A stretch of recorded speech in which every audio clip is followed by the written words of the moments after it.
Hi everyone, Anthony Fantano here, internet's busiest music nerd, and it's time for a review of the new Nick Cave and the Bad Seeds album, Push the Sky Away.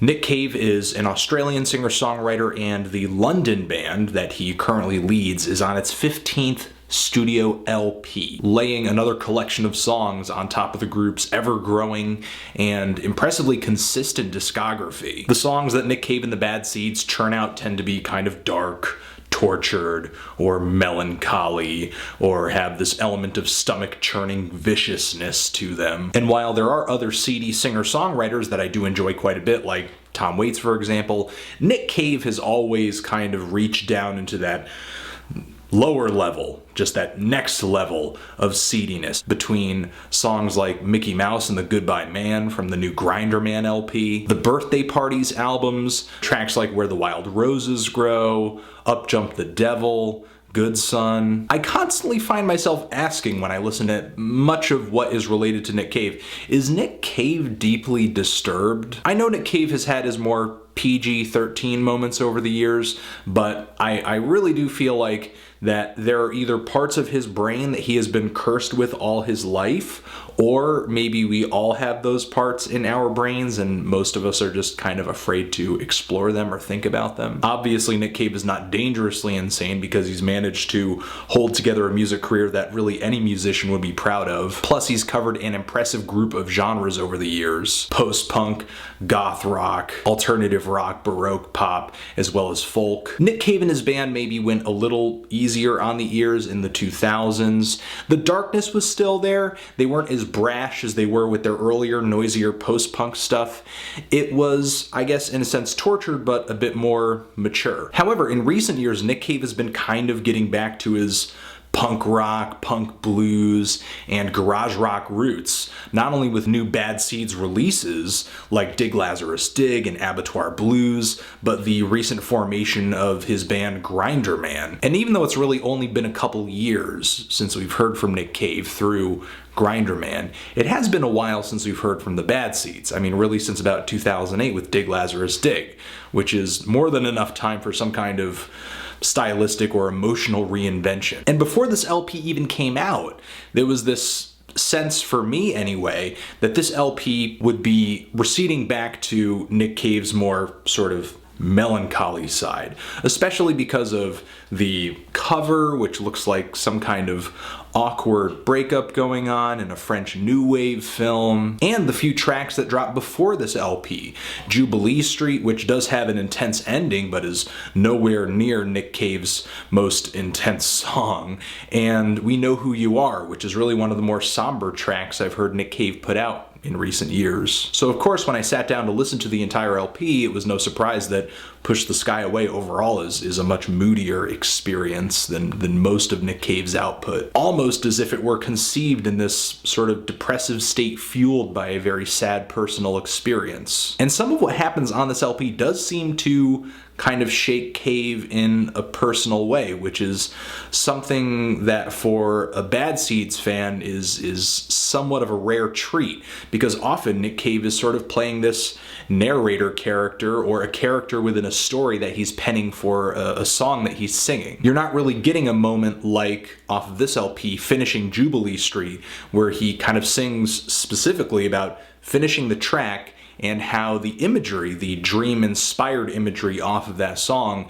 has this deep emotional significance to him that has him kind of distraught, which I'm sure for some Bad Seeds fans is going to be extremely intriguing to kind of see him in this emotional state for an entire album's length. But for me personally, I mean, I really missed, despite how many times I listened to this album, I really missed the gusto, the fire, the looming gloom and doom that Cave typically brings to a track. With the exception of the track Jubilee Street, I really did not get even a whiff of that character that has told so many twisted stories over the years. And it's not really the sadness or the melancholy about this album that has me kind of, wandering other places within my head when I'm listening to this thing. I mean, it really kind of feels like, in a way, Nick Cave has shrunken into himself, and it's difficult for him to project the emotions that he's feeling with the power that he typically does.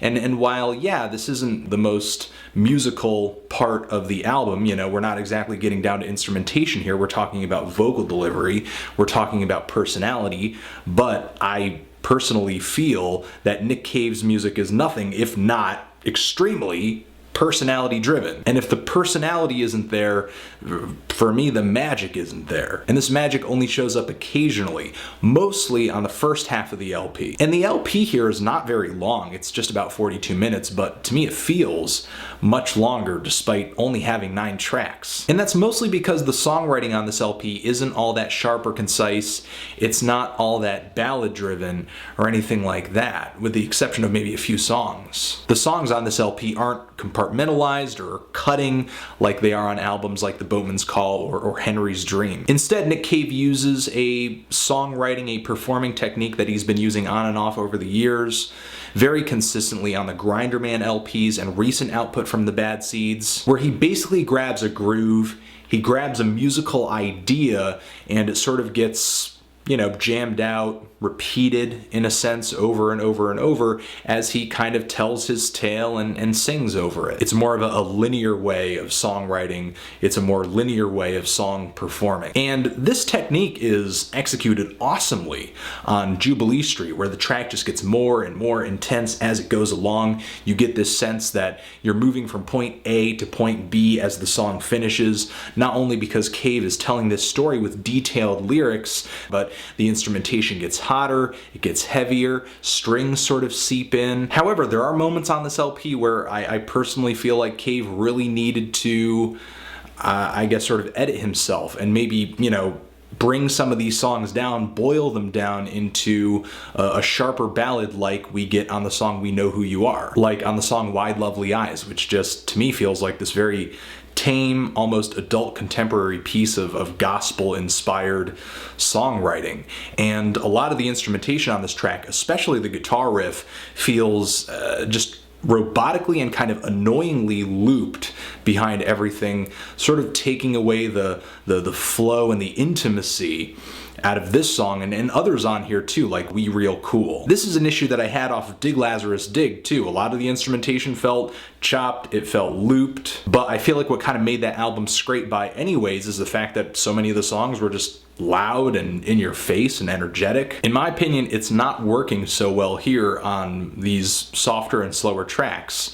And the songs that don't really have any clear loops in them and kind of wander around a little bit more when it comes to what's being said and the instrumentation, for example, the song Mermaid. The atmosphere is really nice. The instrumentation on this track swells really awesomely. But in my opinion, the story that Nick tells and the vocals he sings them with on this track are really unengaging and just don't do anything for me emotionally whatsoever. It just doesn't come in and grab me or lure me in either. Again, this is a point where Nick Cave seems kind of shrunken inside of himself and not really projecting much of anything other than some mumbles, some kind of indulgences that don't really have any significance to me, maybe to him. Overall, to me, the song was unmemorable, kind of uneventful, and borderline unbearable. And when the song Finishing Jubilee Street comes on, it becomes very apparent to me that Nick Cave is not personally insane at all, possibly because we're getting this very personal look at his feelings, and